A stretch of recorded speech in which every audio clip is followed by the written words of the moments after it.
Put the kids to bed. This is grown man basketball. Just put the sec on the clock. I am Rihanna's a shot.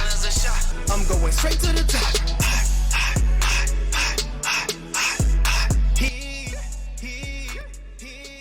Yo, what's going on, everybody? Mike Filman here with another episode of the Sports and the Real podcast.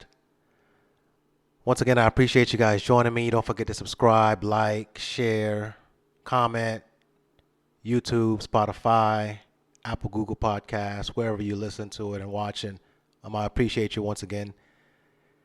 Continue to help me get the word out. Those of you who are following me on social media, liking my posts, I appreciate it very much. All right, let's jump right into it. So, for those who aren't watching on YouTube, who are just listening, I got my basketball here out today. That's because I'm excited. The playoffs are here. NBA playoffs is here. Put the kids to bed. This is grown man basketball. All right? The real hoopers come out now. We're done playing around. People watching people get easy layups. We're done with that. Right? Smart basketball wins now. Defensive intensity steps up. This is when the real ballers showcase themselves. The guys who are just getting points off of playing bad teams, those guys get exposed. The real ballers come out to play, and legends are made now. These performances the next couple of months are going to be, how you become a legend, right? How we remember you, your greatness. It's not whether or not you win the championship. You don't necessarily have to win the championship, which is the mistake a lot of people make, right? They're like, well, you got to win the championship. No, it's not ring or bust. But we do want to see how you perform under the lights when the best of the best are in town. You know what I'm saying? It's different when you're handing, 60 points to the Houston Rockets who are tanking versus giving 30 points to the Milwaukee Bucks. It's different in the playoffs. When they're game planning against you, that's different. And that's what I want to see. That's what I enjoy, the competition, the toughness, We'll see who gets punked easily. Some guys fade under that kind of pressure because it's too physical. They kind of sink away and shrink right in the moment. So this is the best time of the year for me in terms of basketball. It's going to be fun. I can't wait. Once again, this year we don't have a clear favorite, I don't think, right? Although, Milwaukee and Boston are some of the better teams.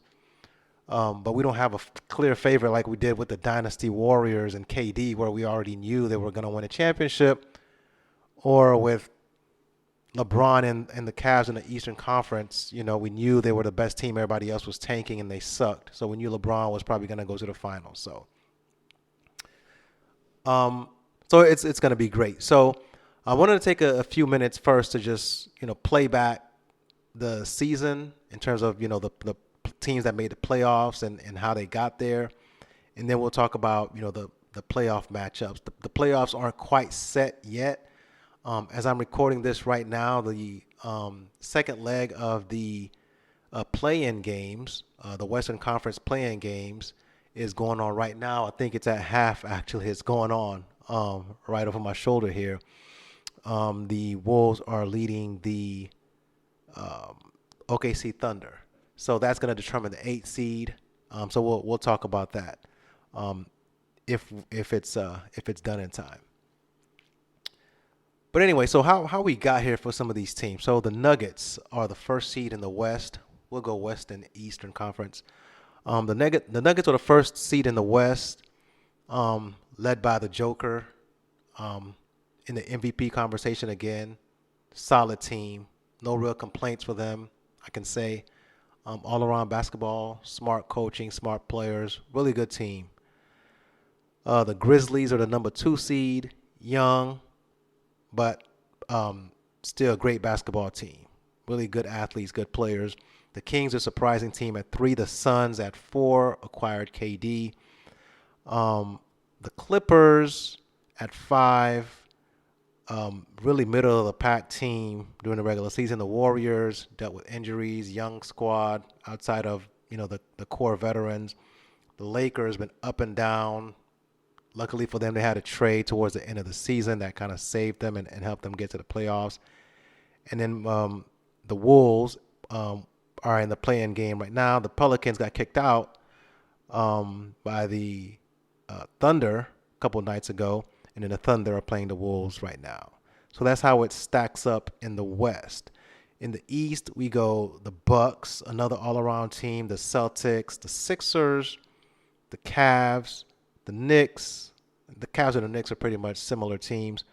The Nets, the Hawks, the Heat, the Raptors, who are now out, the Bulls, who I thought were going to be able to beat the Heat tonight in the second leg of the Eastern Conference play-in game, but they're out now, my team.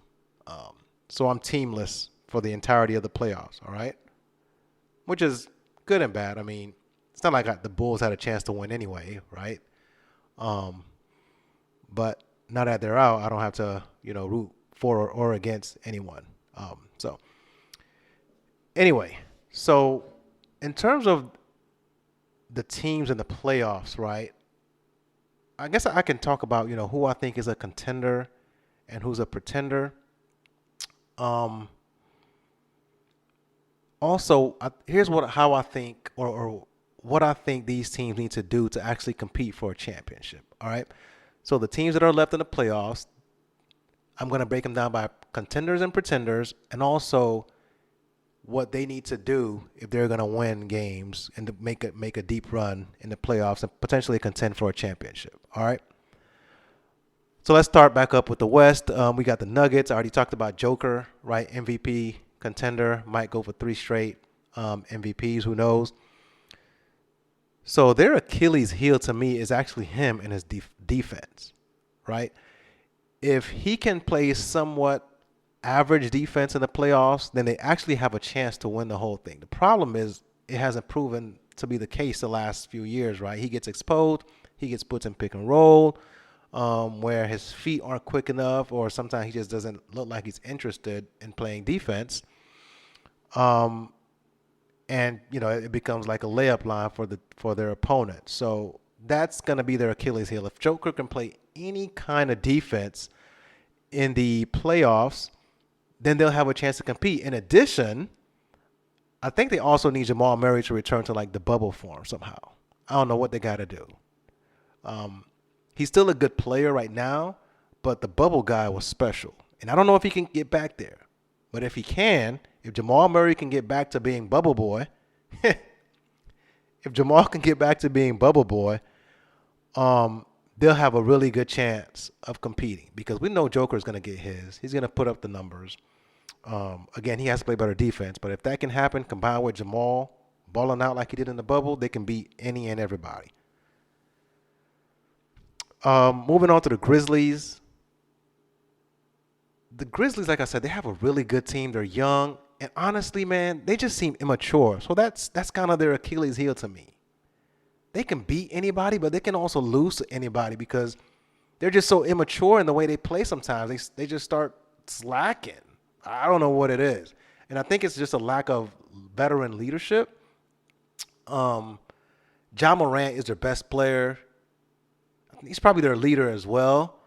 And clearly the guy's made some youngster mistakes off the court as well as on the court, right? Sometimes he makes some bonehead youngster mistakes. But if they can mature as a team and grow up, like I said, they can beat anybody. They can score. They can defend. They got good coaching. They can do it all. But in addition to that, right, in addition to them maturing, I think, so Jaren Jackson Jr. is a baller as center. He can block shots. So he's a great defender. He can shoot, stretch you out. He got some low post moves. Like, the guy's a baller. Problem is, he gets in foul trouble a lot. Again, goes back to immaturity. So if he can stay out of foul trouble, mature, and defend and play solid basketball like he's capable of doing, keep his head on right, the whole team matures, then like I said, the Grizzlies can win a chip and nobody will be surprised, right? They can put it all together and win. While I'm on the topic of the Grizzlies, though, I want to shout out Desmond Bane as being like the only swole cat in the world who can hoop. Is there anyone else that you guys are aware of that you've seen who's buff and jacked and short arms and look like a linebacker or a running back and can actually hoop like that? Y'all seen anybody? I have not. He's the only one. He's 1 in 8 billion inhabitants on the planet who actually looks like a bodybuilder but can actually play basketball. His jump shot is wet, like buttery smooth, handles like, yeah, he's one of one. He's literally one of one. So quick shout out to Desmond Bain. That was a tangent, a side note I wanted to shout out there. So yeah, so the Grizzlies can beat anybody, but they can lose to anybody because of their immaturity. The Kings, surprising pick, like I said, surprising seeding. Third seed, Mike Brown has to be coach of the year. I don't care what anybody says. Great offense. They can score with anybody, score in bunches. You can't keep De'Aaron Fox out of the paint. Sabonis in the post is a monster. Malik Monk off the bench when he gets hot, it's over. It's over, ladies and gentlemen. Kenny Smith voice. He gets hot. He gets hot. Keegan Murray's a shooter. So they got a nice, but again, they're young. So that might be their Achilles heel, just their lack of experience. I mean, this is their first time in the playoffs in forever as a franchise. Obviously, these guys are young and they weren't around back then, but still, right? It's been a while for them. But they got a great home crowd, so that might propel them to a couple of wins. But yeah, they just need that experience, and I don't know if they have that right now. First in scoring, 25th in points allowed. What do you do with that? In the playoffs, you got to defend. As much as the analytics boys don't believe that, youngsters don't believe in defense anymore. This is an old head thing. Defense still wins championships. So they'll score points, so they may win a couple of games just based off of their scoring, but I'm afraid I don't know if their defense is up to par yet to be ready to do big things. The Suns are fourth seed. Obviously, the Suns were great before Kevin Durant. At least last year they were. But since they got KD in the games he's played, they're 8-0, all right? But watching them, I don't see any chemistry. And maybe it's just me. And hopefully they can build that during this week that they're not playing any games. But I don't see any chemistry with KD and the rest. KD still gets points, right? But I don't see them being gel. Like when you watch the Warriors and you see Draymond knows exactly what Steph's about to do next, like, you know, they could finish each other's sentences essentially. I don't know if the Suns are there yet. And that despite their talent, right, their top level talent, that may put a limit to what they can do because it's almost going to be a situation like your turn, my turn type of thing, like first year Heat, Miami Heat with LeBron and D Wade. But if they can overcome that and build some chemistry, and also Booker, what I think Booker needs to stay aggressive, despite the fact that KD's there and he's going to get his buckets, right? Booker needs to stay aggressive and still look for his shot. CP3 still needs to be an orchestrator because if he's not, then DeAndre Ayton gets frozen out. And we got to keep him engaged so he can defend and protect the rim and rebound and do all that big man stuff that they need him to do, and be athletic and all that, right? But CP3 is going to have to be the orchestrator to do that because Booker and KD are going to get their shots up, right? They're not facilitators like that. So it's going to be key for them to balance KD, Booker scoring, and CP3 actually facilitating, being the point guard, and getting others involved, getting especially DeAndre Ayton involved so he's not just floating out there because he tends to do that, all right? So that's going to be how they win a championship. Booker staying aggressive, CP3 being CP3 still. The Clippers, like I said, they were just mid this year. Mid on offense, mid on defense. And in addition to that, they're the masters at load management. All right? What the hell? So how do you prepare for the playoffs when you've been load managing? Luckily for them, they don't have any back-to-backs in the playoffs. So they won't have to load manage. But problem for them is Paul George is hurt, at least for the first round. And I know that's going to impact them. The guy's a all-star caliber player, almost all NBA talent, really. So I don't know how they handle that. What I thought was going to be, their X factor for winning was going to be Paul George, PG-13, and changing into rated R, rated MA, after dark, HBO stuff, Showtime, real violent, nasty stuff. in the playoffs and stop being that smooth, silky cat he's become, right? Like he can still ball, but in Indianapolis with the Pacers, like he was different. He was aggressive. He was D'ing dudes up, locking them down, dunking on cats. I know he's gotten older post injury. He's not doing that as much, but he was gonna have to revert to that. I'm thinking if he reverted to that guy, then the Clippers can win a championship. I don't know if they can do that. Even if he comes back, if he doesn't play like that, right? If he's just PG-13 smooth, crossing over, hitting, step backs, that's all right. But to win big, he's gonna have to revert back to Indiana Pacers PG. But again, he's hurt, so who knows what's gonna happen there? Kawhi's gonna have to carry. If he stays hurt, if Paul George stays hurt, then Kawhi's just gonna have to carry. They got the depth. They got a solid team. Russ is there playing much better than he did with the Lakers.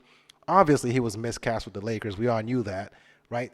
Russ needs to be on the ball, period. He can't play and he needs to be on the ball downhill. If he's doing anything else but heading downhill, he starts to think about it. Like, that's not his game. So the Clippers basically simplified it for him. Hey, give you the ball, do you. So he's been balling. We'll see how they come together. Again, they haven't been played together all year. So we'll see how that plays out. Hopefully Paul George can come back so they can put it all together. The Warriors, man, everybody want to sleep on the Warriors. That's fine. Not me. I've seen this movie before, all right? As long as you got Steph, Clay, Draymond, they can compete with anybody. And I heard that Wiggins is coming back for the first round.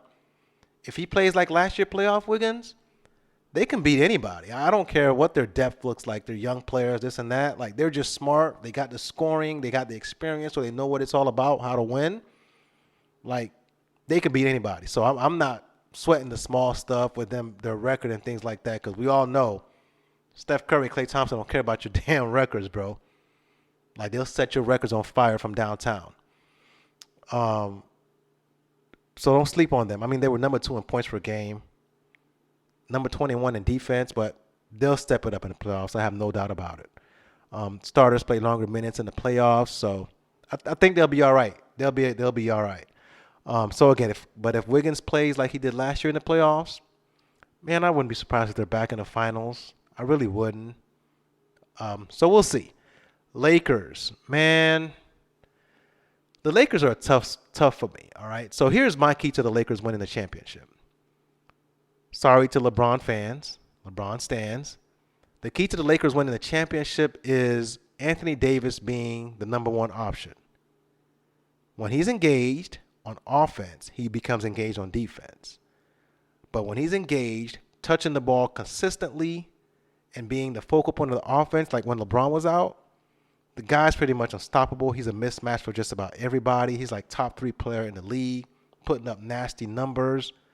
But when he's not, then he falls back. He begins to float around, and you're not sure if he's that dude or not, right? People forget he's that dude because, he's not engaged. But when he's engaged, watch out. So I think if Lakers are going to win a championship, AD has to be that guy. He has to be the number 1 option. Check this out. So I looked it up. The Lakers are 11-14 when AD scores less than 25 points this year. They're 20-11 when he scores 25 or more. They're 8-2 when he scores 25 and grabs 15 boards. So the nastier AD plays, the meaner, the more engaged, the Lakers win more. Simple as that. So I know, again, LeBron's fans probably don't like to hear that, but LeBron's a smart cat. I think he can adjust to allowing AD to be the number 1 option. They can figure that out. So if they do, then they could win a championship. If not, if he's not engaged and he's just chilling out there and going through the motions or whatever, sometimes the way it looks like he can barely run, then, they'll get kicked out early. All right? The T-Wolves, like I said, the T-Wolves are still in the game over my shoulder here with the Thunder. If they happen to get into the 8th seed, I mean, they're a young team. They're mid on both sides of the ball, mid on offense, mid on defense. I think for the key to them is, can they actually defend? Karl Anthony Towns, are you going to actually start balling, like not just on offense, but being strong and, being him, being that dude like you can be? You got the talent, show it, all right, on both sides of the ball. So Anthony Edwards is still young. Of course, we know he can ball, but he's still young.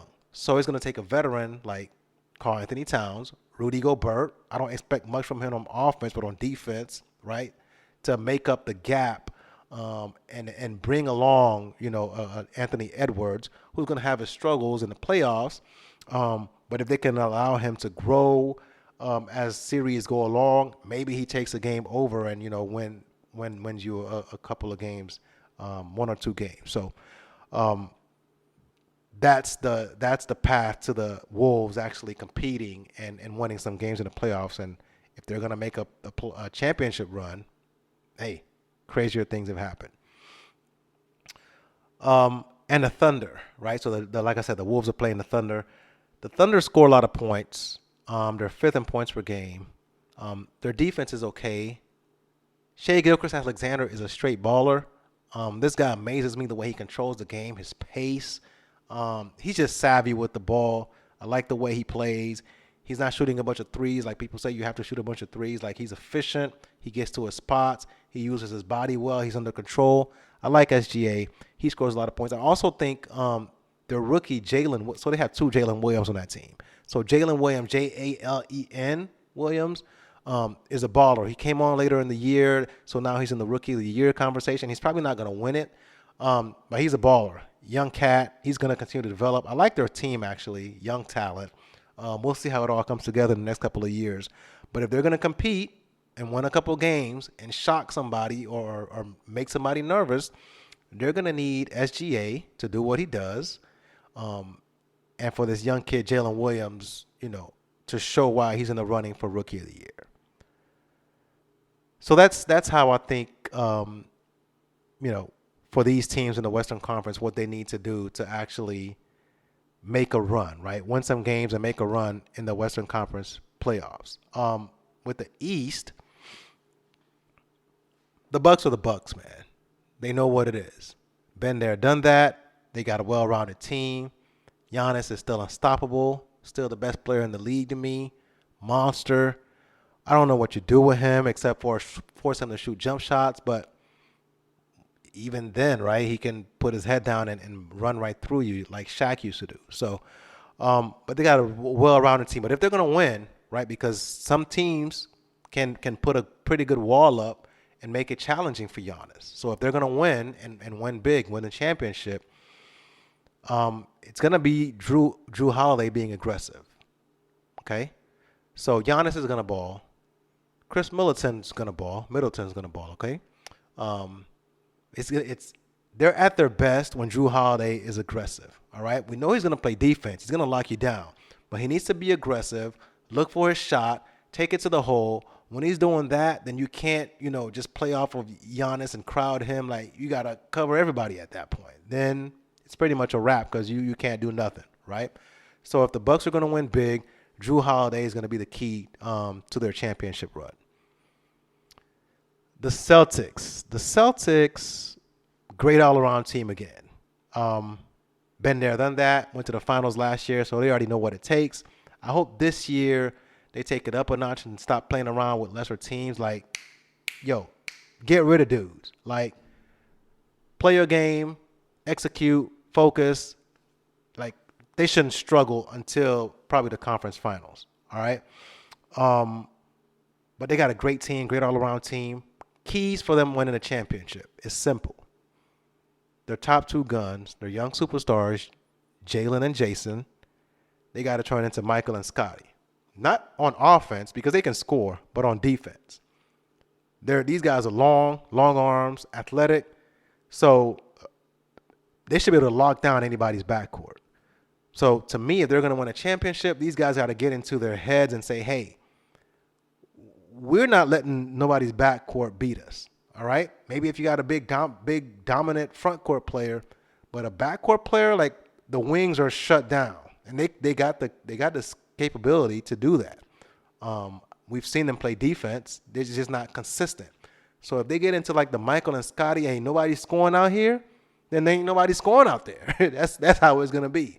So that's my key to them winning the championship is them just playing excellent defense. Their offense is going to be there.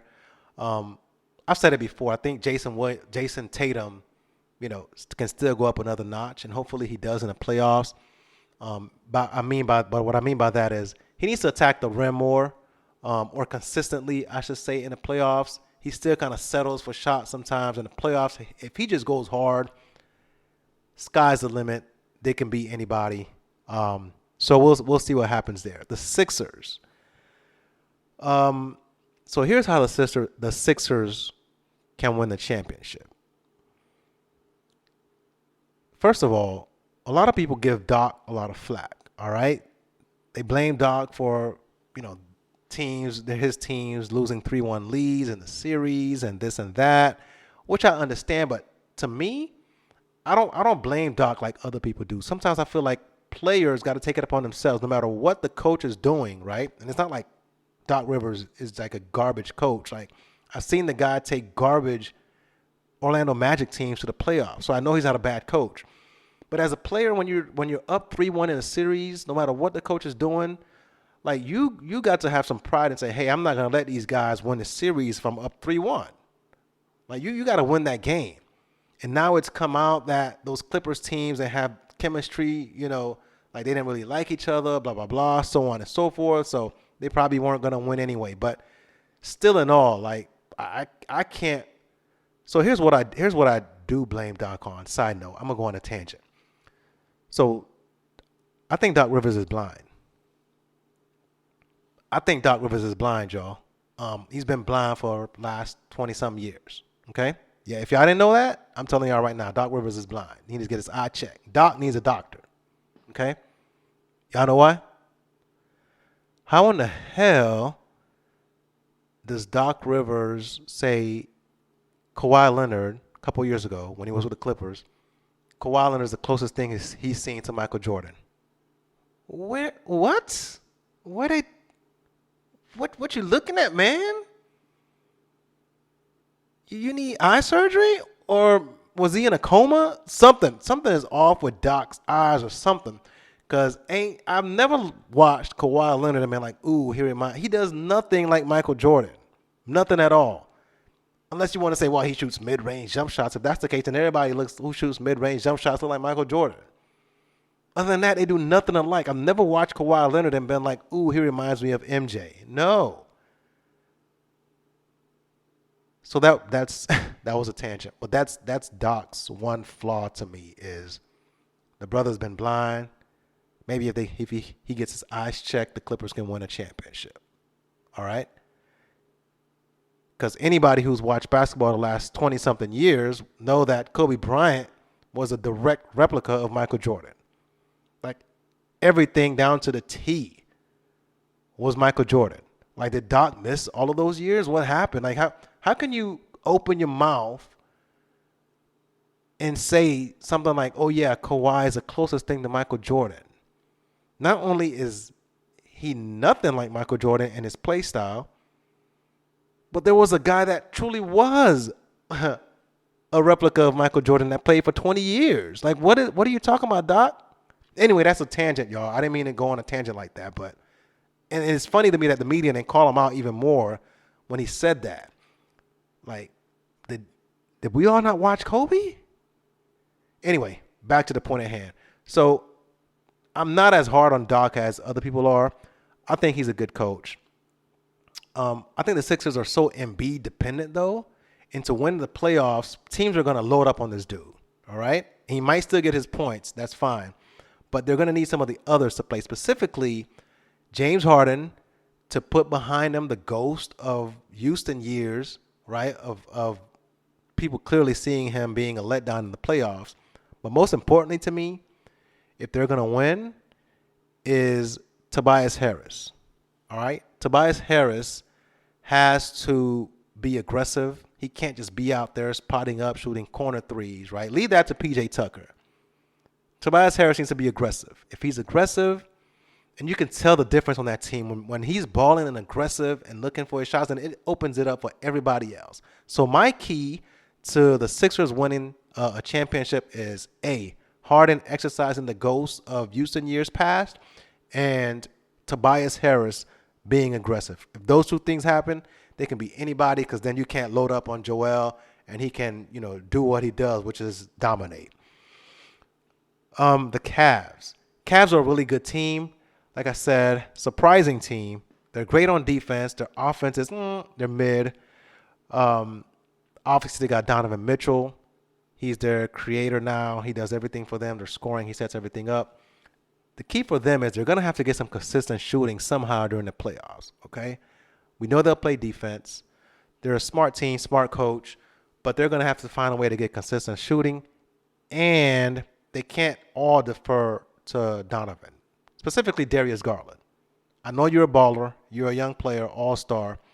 You can't sit back and just hand the ball off, hey, Donovan, carry us all 48 minutes. He's going to need to be aggressive too. So 2 things for Cleveland to contend and challenge for the ring is going to be continue to play defense. That's a given. They'll do that. But Donovan to not be the sole creator. So Darius Garland needs to step up and do his thing and be aggressive and to find some consistent shooting. All right. The Cavs. Sorry, I did the Cavs already. The Knicks. The Knicks are interesting because the Tom Thibodeau team is usually great defense, not so great offense. This team is actually pretty good on offense, much better than people think, and their defense is kind of mid. So they're gonna have to step up and play playoff defense, obviously, and I think Tibbs will get them there. Keep the offense up, which I don't know if they can because last time we saw them in the playoffs, even though Brunson wasn't there and he's there now, a couple of years ago in the playoffs, the offense really just bogged down. The Hawks shut them down. They essentially, dared Julius Randle to shoot the ball. They had a man, on his left hand so he couldn't go left, and then somebody else sitting like waiting for him in the paint on the other side. Like they were essentially just double teamed him, right, without all out just crowding him and doubling him. But now that they have, Jalen Brunson who can create, we'll see what happens. They're a much better offensive team now. The true weapon that they need to use in the playoffs is my guy D Rose, who's been sitting on the bench all year. All right. Anybody who knows Derek knows he's a playoff performer. Never shy in the playoffs. He plays best in the playoffs. Hey Tibbs, you want to have a Chicago Bulls flashback? You want to win some games? Put my man D Rose in a game, Tibbs. Let the man play. But seriously, though, the key to the Knicks being successful is going to be Jalen Brunson, right, creating, orchestrating, and Julius Randle actually continuing to score. That's the thing in the playoffs, right? The teams who are really successful in the playoffs, they have guys who can overcome schemes, right? So when a team puts a scheme and a game plan together, they have guys, I don't care about your scheme, I'm getting my buckets anyway. Giannis, I don't care what you do, I'm getting my buckets. LeBron, I'm getting my buckets, right? Steph, you can do whatever you want, I'm scoring, right? That's what you need to, I don't know if the Knicks have that, okay? Same thing with the Cavs. They're kind of in the same boat. They have good players, great players, but I don't know if there's enough of that to overcome, somebody game planning for you for 7 games for an entire series. But we'll see. The Nets, after Kyrie was gone, KD's gone. I mean, okay team, I guess. Mid. They're mid on offense and on defense. They don't really have a go-to superstar player. Nice pieces, right? But I don't know what to say about them because they're a team. They're gonna be a sum of the parts, right? And playing together, that's gonna be how they win a championship, right? Cam Thomas, sometimes he plays, sometimes he doesn't. He'll get like 40, 50 points or something like that, and then he won't play for a couple of games. We'll see what he can do in the playoffs. With scoring like that, somebody who can get hot like that, he can win you a couple of games. But obviously, I don't see him being able to do that all playoffs long to win them a chip. But if he can, that's their path to a ring. Team basketball and Cam Thomas going bananas, all right, for 4 series. The Hawks. Hawks are good on offense. They play 0 defense. Then that's going to be their Achilles heel. So if they're going to win, they're going to have to play better defense. Trey obviously is Trey. He's gonna score. He's gonna dish it. He doesn't get enough credit for what he does for that team. So if they're gonna win, much better defense. Trey carries and Clint Capella. He's gonna have to dominate the paint, scare teams. You saw that in the play-in game against the Heat, right? He really scared the Heat at the rim. So protect the rim, rebound, do what you do, catch the lobs from Trey, right? That's what's going to be the key to them. Is Trey continues to be Trey, Clint Capella dominating the paint, and them playing some kind of defense, and DeJounte Murray staying aggressive and consistent. He played really well in that Miami Heat play-in game the other night. If he can do that, right, they can win some games and potentially upset, right, a couple of teams. The Heat, who just took out my Bulls, I'm a fan of Jimmy Butler's, former Bull, even though he took us out. But if they're going to win, so the Heat is interesting to me. Like, how did they get to this point where it's just like Jimmy, Bam, and a bunch of G League guys, it seems like. What? Like Hero and a bunch of G League call-ups. I don't know what's going on with them, drafting or signing players. Pat Riley got to answer some questions for the Heat. Maybe he got something up his sleeves. Who knows? But if the Heat are going to win a championship, they have to score more consistently. They're going to be tough to beat because they're going to play tough. They're going to play smart. They're going to play defense. Spoelstra's a really good coach. But if they're going to win and challenge, Bam has to be Bubble Bam or he's going to have to go off. All right? Sometimes, again, like Anthony Davis, but even on a greater scale, right, he just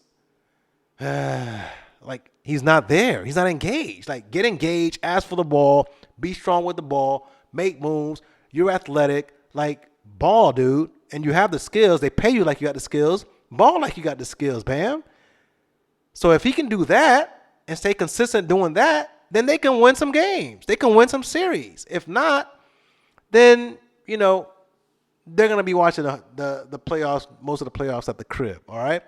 Because a lot of times when I'm watching them during the regular season, it's like Jimmy's playing hard and Bam is just out there, right? Ask for the ball. Like Charles Barkley and Shaq are always talking about how, hey, they're like, yo, this trip, y'all got to give me the ball. You better give me the ball this trip. And he's going to have to do that. Like, yo, feed me the ball. Don't complain after the game talking about you didn't get the ball enough. Like, nah.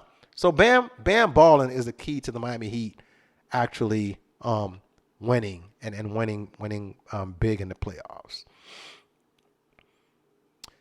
So that's pretty much it, y'all. Bucks, Celtics, Sixers, Cavs, Knicks, Nets, Hawks, and the Heat round out the Eastern Conference. Like I said, the Raptors are out, and my Bulls got kicked out in the second leg of the play-in game by the Miami Heat. So contenders, like I said, not everyone who's a high seed is a contender, y'all. Don't be fooled by the seeding. So the contenders, for me, true title contenders are the Bucks, the Celtics, the Sixers, the Grizzlies, the Suns, if they can build chemistry, the Warriors, never count them out, and those Lakers. Yes, you heard that right. I think the Lakers are contenders. I don't want to doubt LeBron, but more specifically, let me say this. I reserve the right to be wrong here. If the Lakers follow what I'm saying and allow AD to be number one and he's engaged and he doesn't break down and get hurt, right? Twist his big toe or something. But if he's fully engaged, healthy, and he's balling, they can beat anybody. They're a title contender. If they don't listen to what I'm saying, then they're going to get kicked out in the first round. All right? Simple as that. Listen to your boy. Bron, if you want another ring, listen to your boy. Let AD do his thing. I promise you'll get great results. Because when he's in it, he's a mismatch for just about everybody in the league. All right? So let's go through the series here and see what I think will happen. First round. Eastern Conference. First round. Bucks and Heat. The Heat, like I said, play tough, but I think the Bucks know how to handle that. They've played them a couple times in the playoffs recently. but I still think it'll be a challenge. I don't see it as being a cakewalk. I think the Bucks could win in 5, but it'll be a tough series. It's not going to be one of those 5 games where it's not even close. 4 of them are blowouts. I think it'll be tough. But I got the Bucks in 5. It's just too tough. They're well-rounded, and the Heat struggle to score for long periods of time. They'll play good defense again, but I see the Bucks taking them out in 5. All right, Giannis is still gonna do Giannis things. Celtics and Hawks. I got the Celtics in 5 as well. Like I said, if they're focused, Jason and Jalen are focused, head on right, play the right way, aggressive, lockdown defense. The Hawks just don't have enough talent to keep up with them. All right, that Celtics team is really well rounded.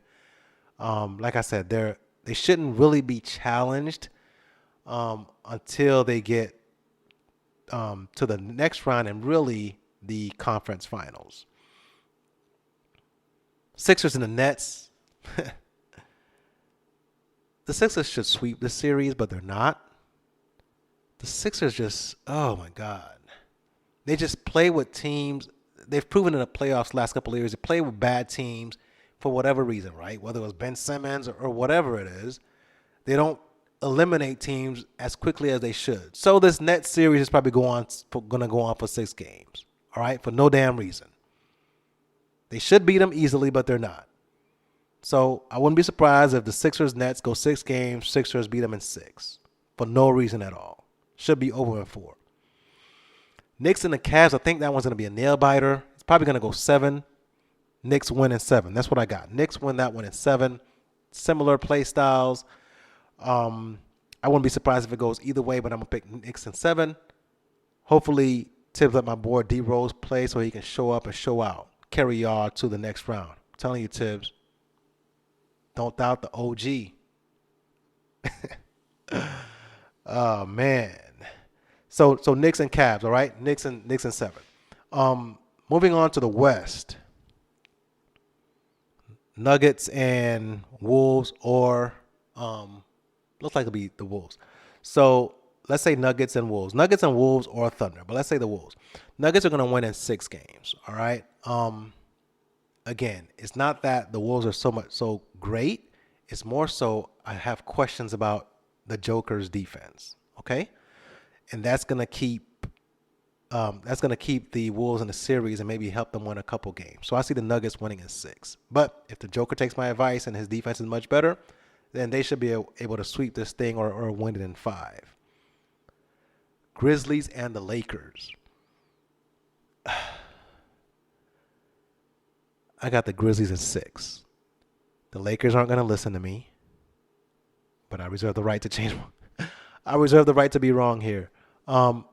No, I think the Grizzlies win. They got too much firepower. They're a well-rounded team. If they mature, like I said, JJJ stays out of foul trouble. They mature.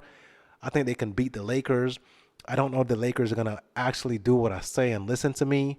So I see the Grizzlies beating them in 6 games. LeBron might have put up some crazy numbers, but I don't know if they have enough around them, right? I don't see Anthony Davis actually staying engaged and healthy for a full series, all right? If he does, again, I reserve the right to be wrong on this one. Kings and Warriors. Warriors in 6. Veteran team. They can score, so they can keep up with scoring with the Kings. That's the problem. They can score with the Kings, and I think they got the playoff experience enough to defend better than the Kings. The Kings can win a couple of games, and here's how the Kings can beat the Warriors, all right? If Sabonis can get Draymond Green in foul trouble, then it's a whole different thing. Because when Draymond's off the court, they're a whole different team. The Warriors are. So if Sabonis can get Draymond in foul trouble, then the Kings can win the series. If not, then they're going to struggle because they won't be able to keep up on defense. Meanwhile, the Warriors know how to play defense. They have the playoff experience. They know how to bump you now and what the whistles are going to be like, right? And, of course, you got Klay Thompson and Steph Curry. Then, they get hot. Ain't much you can do about that. All right. So Warriors in 6 unless Sabonis can keep Draymond Green on the bench due to foul trouble. And then Suns and Clippers. Whew. Suns in 7. Suns in 7, y'all. And I'm saying that because Paul George is out. Despite the Suns not having the chemistry that I think they need to go deep, with Paul George being hurt, I feel like they still have the Suns have more firepower to win. Despite like I said, the Clippers being a deep team, right? And they got depth, probably more depth than the Suns. But with KD and Booker and that scoring, I don't know if the Clippers can keep up. But we'll see. But it's gonna go 7. Ty Lue can coach his butt off. So I'm not doubting that at all. I don't doubt Kawhi taking over a couple of games. If him and KD match up, they let him go one-on-one, then we'll see, because Kawhi is strong enough to push him around. KD's obviously taller, but KD's always struggled with dudes who are stronger and can push him out the paint, a little bit. Not that they shut him down, but they make it tough for them and they give him a workout. So we'll see how that plays out. But because Paul George isn't there, I see the Suns building chemistry as they play more together and sneaking out of that series against the Clippers in 7 games. So, again, Bucks in 5, Celtics in 5, Sixers in 6, Knicks in 7 in the East. In the West, I got Nuggets in 6, Grizzlies in 6, unless AD goes bananas. Warriors in 6, and the Suns in 7. Buckle up, y'all. Next couple of months is going to be crazy. If you love NBA basketball, this is the time of year. This is Christmas for basketball fans. Nothing better. It's going to be exciting. I can't wait. So those are my picks. Let me know what you guys think. Let's watch this thing together. Obviously, in the next rounds, I'll come back, do some more episodes, and we'll talk about where things stand and project what the future rounds are going to look like. I didn't want to do everything all at once. I'm not one of those guys who act like I know everything that's going to happen, right? So we'll see what the matchups are, what people look like, right? If people start to look funny first couple of games in the playoffs, then obviously that's going to impact the rest of the playoffs. So we'll see how that goes. But anyway, appreciate y'all joining me. This is my first ever NBA playoff episode. It was fun. I'm ready for it to all get started. And yeah, so I'll catch you guys next time. All right. Thanks for listening once again, watching on YouTube. We'll catch you guys next time. Sports in the Real, my film. Just put the stack on the clock. I am Rihanna's a shot. I'm going straight to the top.